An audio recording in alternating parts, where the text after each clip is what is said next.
이게 어느 순간 뭐 1년 반을 기다렸을 때도 있었고 뭐 2년 3년 넘게 기다렸을 때도 있었고 그랬던 게 한두 달 사이에 어마어마하게 오르는 거예요.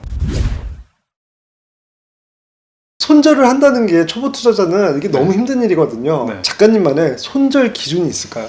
저는 손절 기준이 손실률이나 수익률은 아니에요. 아, 네, 그러니까 손실률 때문에 손절을 하는 경우는 없고 내가 산 종목은 네. 샀을 때 이유가 있을 거거든요. 아, 그렇죠. 그게 대표적인 로 이제 이야기하는 투자 아이디어인데 네. 내 투자 아이디어가 논리의 결함이 발견돼서 아이디어 자체가 훼손됐다. 아이디어가 부러졌다. 그럼 그때 손절을 하는 게 맞는 것 같아요. 아, 그때는 손실률이 아무리 크더라도 냉정하게 잘라내는 게 맞는 것 같은데 네. 초보 투자자분들은 좀 반대로 행동해요. 아, 손실이 너무 크면 이거를 내 계좌를 관리해서 자산을 증식시키기 위해서가 아니라 네. 내 기분을 좋게 하기 위해서 손절. 막 일단 눈앞에 안 보이기 위해서. 그냥 홀가분해지기 네. 위해서. 근데 그렇게 하면 네, 평생 주식에도 돈 못 벌어요.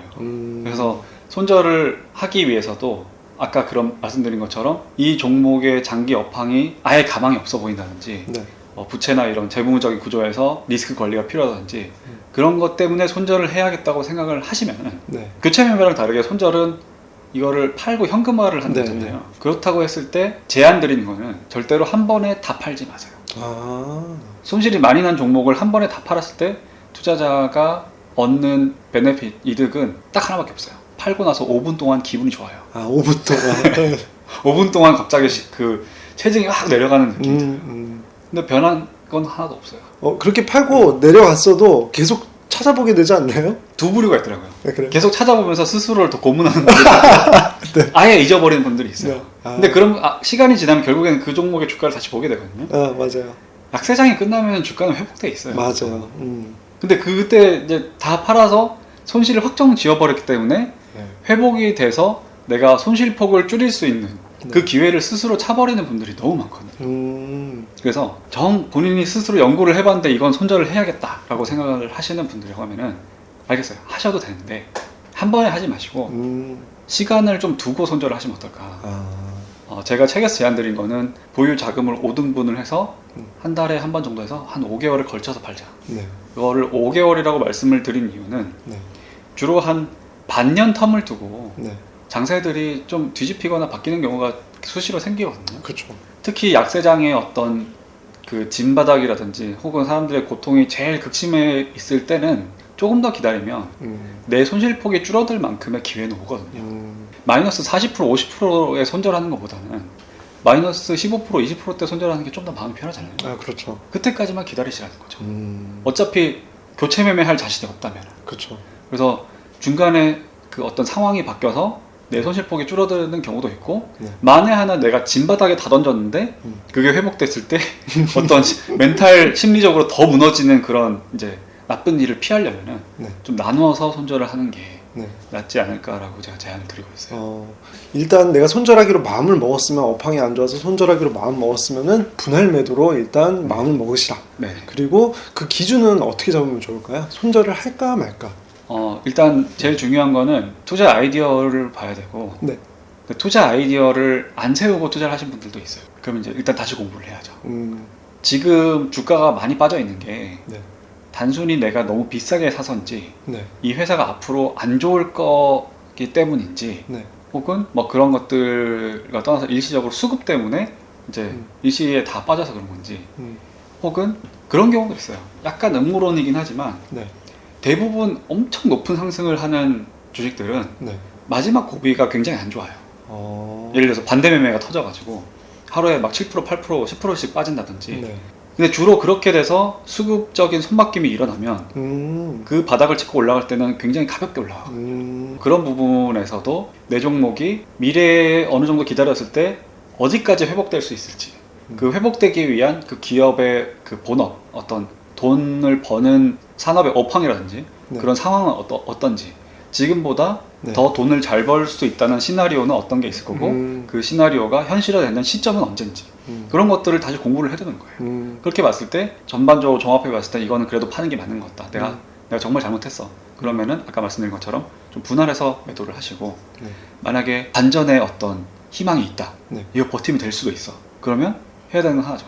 두 개네요. 어떤 거죠? 버티는 거. 존버. 존버. 그리고 하나 더 있어요.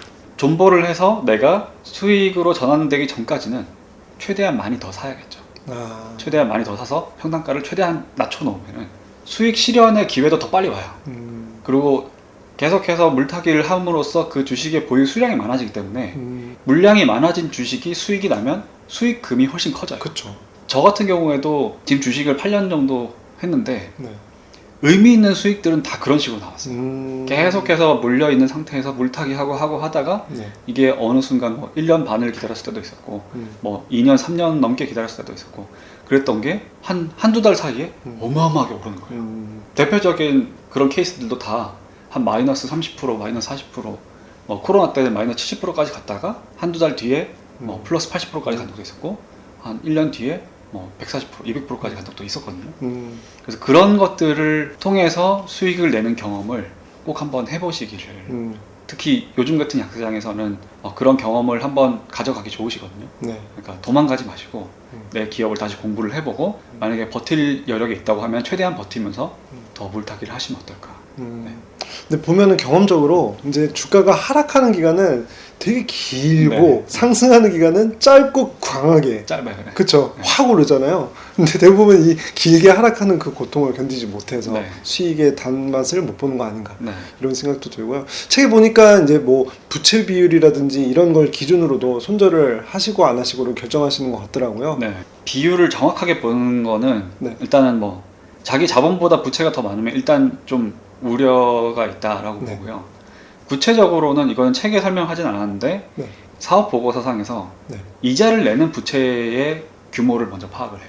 그리고 그 이자를 내는 어떤 단기 차입금이나 장기 차입금의 이자율도 보죠. 그리고 뭐 차입금일 수도 있고 사채일 수도 있고 그런데 이제 그런 거에 대한 이자율이 지금 계속해서 커지고 있는 구간이잖아요. 네, 네. 그렇죠. 그래서 예전에는 이자로 100억씩 내던 회사가 200억, 300억 낼 수도 있을 거고 그렇죠. 그럼 그게 고스란히 영업이익이나 이런 데 반영이 될 거기 때문에 그런 부분들은 조심을 해야 된다. 적자를 많이 내는 회사들은 적자를 낸 만큼 회사의 자본 규모가 깎여 나가는 거잖아요. 네. 그러니까 원래는 돈을 벌면서 회사 돈이 커지는 건데 네. 회사 돈을 쓰면서 회사 자체가 작아지고 있는 거기 때문에 네. 그 회사의 자본금이 작아진다는 것은 결국엔 회사의 시가총액 그리고 그 시가총액이 대변하는 주가가 작아진다는 거거든요. 그래서 그런 부분에서 적자가 너무 누적되고 있는 회사들은 지금 밸류에이션 상으로 싸다고 하더라도 나중에 그 밸류에이션의 그 기준이 됐던 자산 가치나 이런 수익 가치가 더 쪼그라들 수가 있기 때문에 장기적으로 버티기가 쉽지가 않을 거예요. 그 회사의 업황을 고려를 하더라도 네. 초보분들 입장에서 그거를 견디기가 쉽지가 않아요. 그렇죠. 지금 아무리 주가는 떨어졌어도 아까 처음에 수익률 기준으로 사고팔고를 결정하지는 않으신다고 했으니까 네. 수익률은 많이 하락을 한 상태인데 회사 자체는 너무 좋아서 내가 네. 존버를 해야 될 수도 있잖아요. 네. 버티고 그러다가 이제 앞에서 말씀하신 것처럼 큰 수익을 얻기도 하고요. 그러면은 이런 존버를 하는 요령도 따로 있을 것 같아요. 주식시장의 생리에 대해서 좀 설명을 드리면 이제 그 주식시장의 생리에 대해서 이해가 더 잘 되시면은 좀 더 마음 편하게 기다리실 수 있을 것 같아요. 특히 요즘도 그렇지만 코로나 때도 그랬는데 큰 강세장이 오기 직전에 어마어마한 폭락장이 있었잖아요. 네. 폭락장은 기다리면 원상복구는 그냥 돼요. 내가 뭘 안 해도 돼요. 막 주가가 빠졌다가 다시 올라와요. 그래서 처음에 내가 샀던 가격이랑 비슷하게 가요. 근데 폭락장에서 무슨 일이 일어난지를 확인해 두시는 게 좋은데 폭락장의 마지막은 항상 급격하게 빠져요.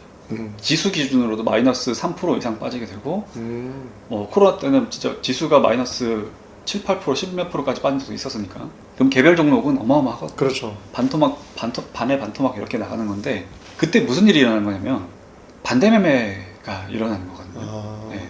그래서 기업 가치와 상관없이 일단 주가는 빠지고 보는 거예요. 내가 특정 종목에 대해서 돈 빌려서 투자했던 분들이 주가가 빠지니까 이 종목을 담보로 해서 빌려줬던 돈을 못 갚을 것 같을 때 증권사들이 그냥 하한가로 그냥 강제로 매도시켜버리고 그런단 말이에요.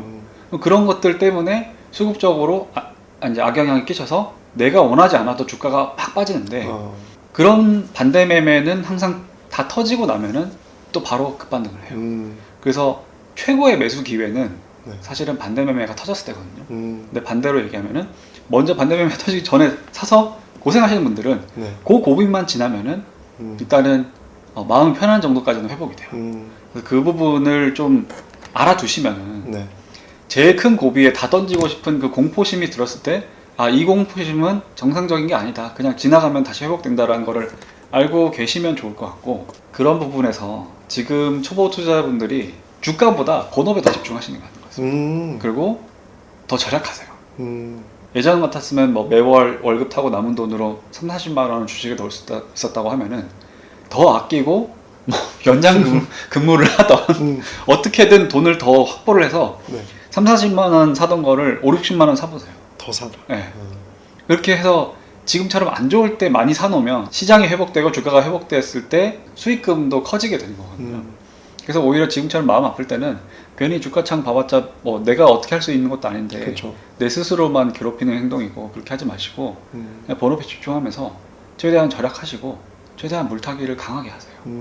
저는 그게 좋다고 봅니다. 나의 관심사를 딴 데 돌리고. 딴데 돌려도 돼요, 솔직히. 네, 그렇죠. 뭐 이럴 때 교체 매매할 종목 공부하라고 하지만은 네. 고수분들 그렇게 얘기해요. 근데 고수분들도 그게 그냥 해야 돼서 하는 거지 머리에 잘 안 들어와요. 그렇죠. 네. 괜히 애매하게 교체 매매했다가 스텝 꼬이고 이럴 수도 있기 때문에 네. 원래 내가 괜찮은 투자 아이디어를 가지고 샀던 종목을 물타기 하는 게 훨씬 나아요. 네. 그래서 특히 초보분들은. 네. 그래서 저는 이제 그런 식으로 조언을 네. 드려요.